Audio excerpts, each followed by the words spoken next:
That's how you find good offers. And this video is about how to find high converting offers. I got my laptop over here. I might be looking over here a bit because I wrote down notes for this video. I don't always do that, but I mean, there's so many ways you can find high converting offers and even create a high converting offer. This is powerful. If you want to know right off the bat how to create a high converting offer, if it's like the most sucky offer in the world, but it like can convert really easy, like a single opt-in or something, you can actually create it to be a high converting offer if it sucks.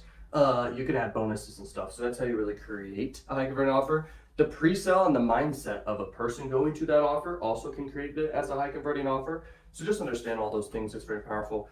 A pre-sale is kind of like maybe a video that's informing people about this offer, or like a video with a story, someone's story, and it's somewhat relevant to the offer. So for example, if someone had some skin disease or something and they said some story like, oh, my daughter had this horrible skin disease, her skin was falling off randomly, and we found this product and basically it cured her and she never had that issue anymore. Now, the more horrible a conflict is in a story, I mentioned this a lot, the better the offer sells. So do that, you'll win. Come up with you know how cartoons are not real, but there's just stories and they're in the format of story. It doesn't have to be a true story, but it should if you can. It could be your story, someone else's story, or a made up story. I highly recommend it should be your story and you're an advocate of the offer you promote. So that's how you create an offer to be high converting, but let's talk about how you can find offers that are high converting. Okay, so here's how you find high converting offers. Is basically high EPC. You can look on a network, a lot of networks will say this, but they'll say, okay, this offer has a very high EPC, I recommend promoting. Basically, it will say what the number is. And you can even click the EPC button most times and it'll sort by the highest EPC offer in that category you choose. So a good EPC I would say is around $1, I'd say actually. But a lot of times it depends on the category. Like in the sweepstake niche, you almost never get a EPC of $1, but you'll get an EPC of maybe 30 cents that's really high, or like 50 cents that's really high EPC. Sweepstakes are great. I've discovered a new strategy I'm teaching that, and by the way, most of us here probably have promoted sweepstake before. If you haven't, let me know. But there is a funnel I've designed that is so powerful for sweepstakes, it's insane. So it's basically an opt-in page, then you can redirect directly to an offer, or you can do a pre-sale page and then send to the offer. So the pre-sale page should have a VSL of you talking. You could do an hour-long presentation covering every objection out there. That'd be great. And use the perfect webinar script. This is powerful. And then you just link to that offer, and then you have an email follow-up sequence just promoting one high-ticket offer, and that's it. I built this done for you funnel, guys. If you're interested in it, I built this done for you funnel for you guys. You can make a lot of money with this funnel, okay? You'll get 2x to 5x ROIs with this funnel, and the 2x to 5x depends on, well, the traffic source you pick. So it could be any traffic source, it doesn't really matter. The point is the campaign's profitable. This is a very effective funnel. In the past, I used to do an offer wall, and I was getting 2x, 3x ROIs, so the offer wall was in all the email follow-up sequence. But now I changed to be high ticket because let's say an offer pays out $500, an affiliate offer. You can find those on ClickBank. I spend $500 on ads, get one sale of that or even two, and I get a bunch of sales of the sweepstake offer on the front end. I mean, I'm set. And I'm building an asset and email list. So that's a very effective funnel.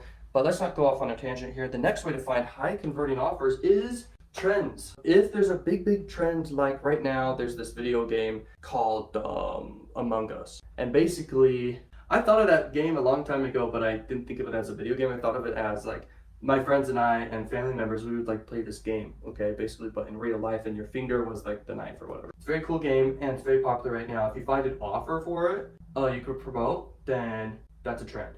Fidget spinner was a trend. I mean, the election, when presidents get elected, is a trend. You could promote all sorts of offers relevant to trends and use that as an angle. It's very powerful. Okay, next is ask your affiliate manager what's a high converting offer. Oftentimes, an affiliate manager is going to email you regardless and let you know what a good offer is, okay? Next is top offer on a network that's all you'd look for. So on ClickBank, they don't really go by EPC, but they do go by gravity. So that's something kind of similar you can look at. On ClickBank, if you see that the gravity is over 100, that means 100 people have made money, a significant amount, decent amount, promoting the offer.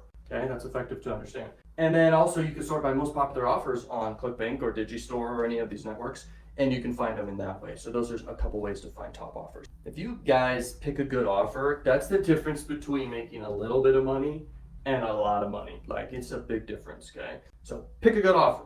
And here's the best part, like, pick a really high converting offer and then add all these ways of creating it to be even better offer that I mentioned already, like the pre-sale stuff, the story selling, the bonuses, all that stuff. Like, so when you're looking at an offer, There's several variables, if you will, that you should look at, okay? And that would be the geo that it's allowed to run on, the traffic source it's allowed to run on, how much it pays, if it has a daily cap. These things are important. And any other limitations, literally, okay? Also, the conversion rates of the offer is important. Even though you could do things to make your conversion rate specific to you, just because everyone else's conversion rates on the affiliate network are low, doesn't mean yours are. What's the minimum amount you have to make with an offer to get paid from it? Or in general on network? Like how much do you have to make on the network to actually get paid? I remember the first time I signed up for Max Bounty, you can't get paid until you make 100 on it, and then a month later you get paid, okay?